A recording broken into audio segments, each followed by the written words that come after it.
आप सभी जिले वासियों को दीपावली की हार्दिक शुभकामनाएं। आइए जानते हैं आज की कुछ प्रमुख अंतर्राष्ट्रीय खबरों को। पहले एक नजर आज की हेडलाइंस पर। 13 राज्यों ने दिया दिवाली गिफ्ट, घटी पेट्रोल डीजल की कीमत। वायुसेना की ताकत बढ़ी, 100 किलोमीटर दूर से होगा दुश्मन का खात्मा। स्मार्ट एंटी एयरफील्ड हथियार का पोखरण में सफल परीक्षण। दिवाली पर बिहार में जहरीली शराब का कहर, गोपालगंज के बाद अब बेतिया में 8 की मौत, कई बीमार। दिवाली के दिन कानपुर में फूटा जिका बम, 56 और लोग संक्रमित मिले। सुरक्षा भी नहीं, कोई वीवीआईपी रूट नहीं, रेड लाइट पर रुका पीएम मोदी का काफिला, लोग कर रहे हैं जमकर तारीफ। कैप्टन से नहीं बीजेपी संग गठबंधन से डर, अमरिंदर की नई पार्टी के साथ कांग्रेस ने बदली रणनीति। सीएम योगी ने दिवाली में ही दिया होली का उपहार, 15 करोड़ लोगों को मिलेगा मुफ्त राशन। कश्मीर की उड़ान पर पाकिस्तान को ऐतराज, कहा श्रीनगर शारजाह फ्लाइट को पाकिस्तानी एयर स्पेस से नहीं जाने देंगे। कौन बनेगा करोड़पति 13 में कैटरीना कैफ का सवाल, सुन उड़े अमिताभ बच्चन की होश, अक्षय का हंसते हंसते हुए बुरा हाल। अमेरिका शिफ्ट होती ही चमकी उन्मुक्त चंद की किस्मत, बिग बैश लीग के फ्रेंचाइजी टीम मेलबर्न रेनेगेट्स को मिला कॉन्ट्रैक्ट। पेट्रोल डीजल की बढ़ती कीमत से लोगों को राहत देने के लिए केंद्र सरकार ने दिवाली से एक दिन बड़ा ऐलान किया।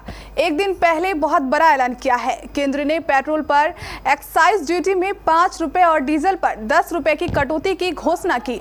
यह कटौती आज से लागू हो गई। केंद्र की घोषणा के बाद 15 राज्यों ने भी पेट्रोल और डीजल पर वेट में कटौती की घोषणा की है। इनमें से 12 भाजपा शासित राज्य हैं। भाजपा शासित राज्यों असम, त्रिपुरा, मणिपुर, कर्नाटक, गोवा, उत्तर प्रदेश, गुजरात, हरियाणा, हिमाचल प्रदेश, अरुणाचल प्रदेश, मध्य प्रदेश और उत्तराखंड ने अतिरिक्त कटौती की घोषणा की है। इसके अलावा बिहार, उड़ीसा और सिक्किम ने भी वेट पर कटौती की बात कही है।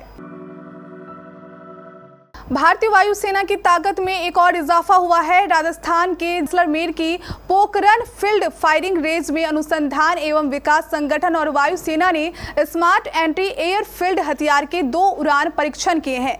इसे संयुक्त रूप से भारत में डेवलप किया गया है। यह वेपन एक तरफ की मिसाइल है जो जगुआर फाइटर प्लेन में लगती है। सैटेलाइट नेविगेशन और इलेक्ट्रो ऑप्टिकल सेंसर पर आधारित 2 अलग अलग सफल परीक्षण किए गए। बम के इस वर्ग का परीक्षण देश में पहली बार किया गया।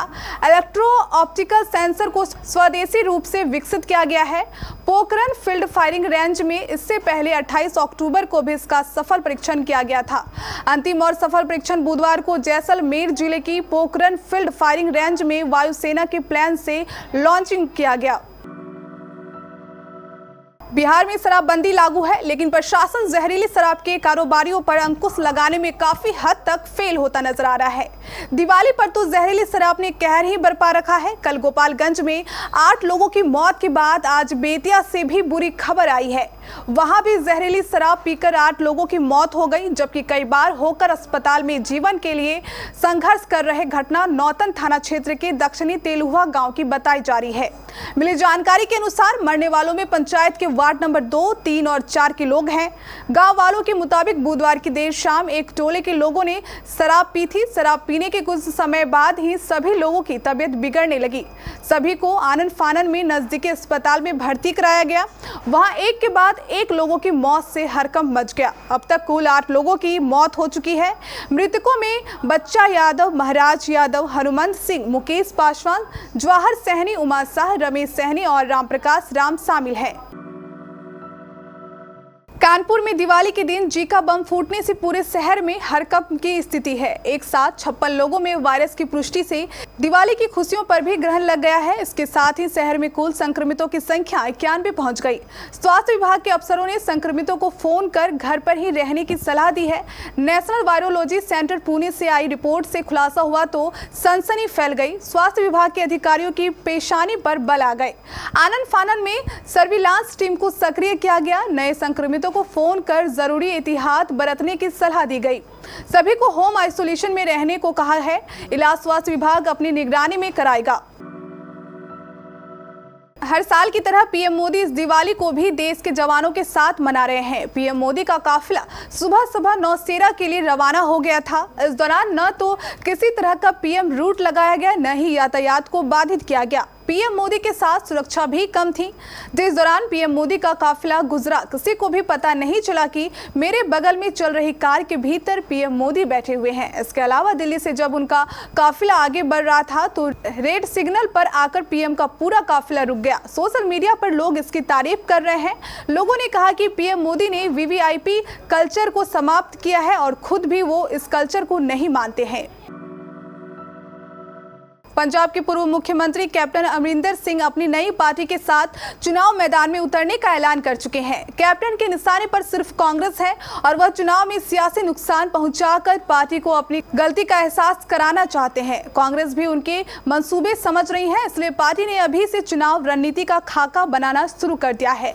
कैप्टन की नई पार्टी को लेकर कांग्रेस बहुत चिंतित नहीं है। विधानसभा चुनाव में 4-5 माह का वक्त है। ऐसे में किसी भी नई पार्टी को कांग्रेस, अकाली, आप और भाजपा के विकल्प के तौर पर खड़ा करना आसान नहीं है। पर कैप्टन भाजपा के साथ गठबंधन में चुनाव लड़ते हैं तो यह कांग्रेस की चिंता बढ़ा सकता है, क्योंकि भाजपा का शहरी इलाका में असर है। किसान आंदोलन, भाजपा अकाली दल का गठबंधन टूटने और दलित मुख्यमंत्री के भरोसे कांग्रेस को पंजाब में सत्ता बरकरार रखने की उम्मीद है। मुख्यमंत्री योगी आदित्यनाथ ने कहा कि अयोध्या के दीपोत्सव में प्रदेश के 15 करोड़ पात्र लोगों के लिए मार्च माह तक मुफ्त खाद्यान्न व दाल, तेल आदि के वितरण का ऐलान किया गया था। बृहस्पतिवार को वनटांगिया लोगों के बीच उन्होंने फिर यह घोषणा दोहराकर 15 करोड़ लोगों को दिवाली पर ही होली का भी उपहार दे दिया। नवंबर तक केंद्र सरकार के सौजन्य से मुफ्त राशन मिल रहा है। इसके बाद दिसंबर से लेकर मार्च तक का व्यवस्था राज्य सरकार करने जा रही है।